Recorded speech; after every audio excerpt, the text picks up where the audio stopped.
Un frère me contacte pour un entretien téléphonique. Il voudrait un peu ce qu'on appelle souvent les accompagnements spirituels. Je lui dis, ok frère, parle-moi de toi. Le début de la présentation, c'est, voilà, je suis un chrétien, j'ai 35 ans. Je lui dis, ok, donnez-moi des détails de votre vie. Dans le résumé des détails, je sais que c'est un homme qui a des petites amies, comme on l'appelle souvent dans le monde, une copine, une femme avec qui il fait des rapports sexuels, ils ne sont pas mariés. Il a déjà eu à pousser cette dame à faire un ou deux avortements. Il fume de la cigarette. Il va en boîte de nuit. Il va aussi à l'église tous les dimanches. Il chante même dans la chorale de son église. Il s'occupe aussi de l'école du dimanche. Il enseigne les petits jeunes le Jésus et la parole de Dieu. Il est quand même très dynamique dans le corps de Christ, selon lui, dans sa présentation. Il me donne tous les titres qu'il a à l'église et tout. Et puis, il continue de me parler de ses quelques problèmes. Je lui dis, mon frère, vous n'êtes pas chrétien. Il dit, non, je suis chrétien. Et puis, il y a toute une discussion. Pourquoi est-ce que je fais cette vidéo aujourd'hui? Si tu n'es pas né de nouveau, tu n'es pas chrétien. On t'appelle comment? On t'appelle chrétien charnel. On t'appelle chrétien froid. On t'appelle chrétien tiède. On t'appelle païen. Tous ces termes-là, ce sont des termes des gens, c'est une catégorie de personnes qui appartient à Satan. Et qui, lorsqu'ils vont mourir, ils iront dans le séjour de mort s'ils continuent à s'amuser. Parce qu'un chrétien est un enfant de Dieu qui est né de nouveau. Quand on dit qu'on est chrétien né de nouveau, ça veut dire qu'on a accepté Jésus-Christ comme son seul Seigneur et Sauveur. On a accepté Jésus-Christ comme son seul Seigneur et Sauveur. On le croit dans le cœur et on le confesse de la bouche. As-tu déjà confessé de ta bouche? Oui, Jésus, je t'accepte comme Seigneur et Sauveur.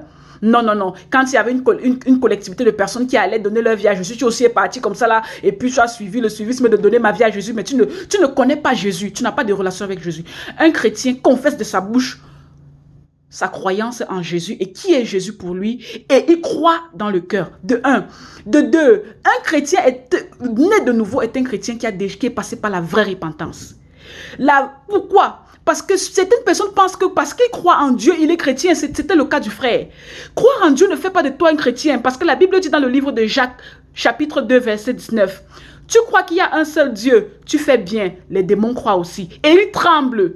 Même les démons croient qu'ils savent qu'il y a un seul Dieu et ils croient en Dieu. Même les démons tremblent devant Dieu. Tu es différent des démons, tu n'es pas différent du démon. Le démon ira brûler en enfer. Est-ce que c'est parce que le démon croit en Dieu qu'il est sauvé à cause de la croyance? Non. Ce n'est pas. Est-ce qu'un né de nouveau doit avoir la vraie repentance?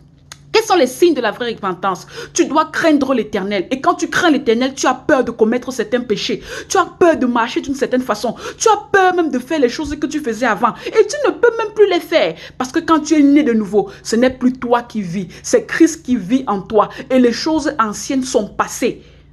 Toutes choses sont nouvelles en Jésus.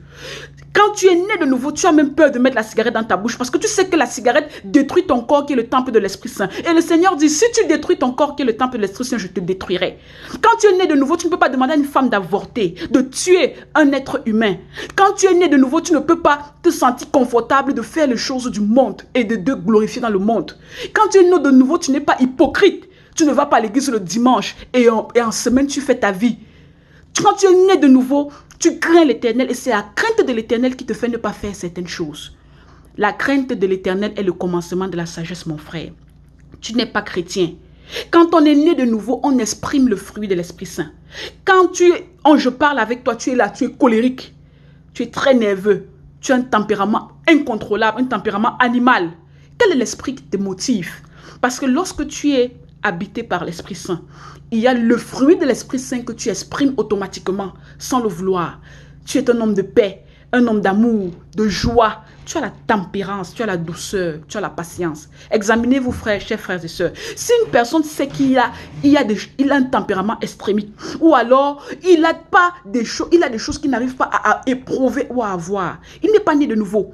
C'est pas parce que tu as été baptisé que les faux baptêmes, comme les gens vont, les baptêmes par suivisme, que tu es né de nouveau. On est né de nouveau lorsque l'on ne fait pas que croire en Dieu, mais on croit en Dieu, on met sa parole en pratique, on se répand, on fait la vraie repentance.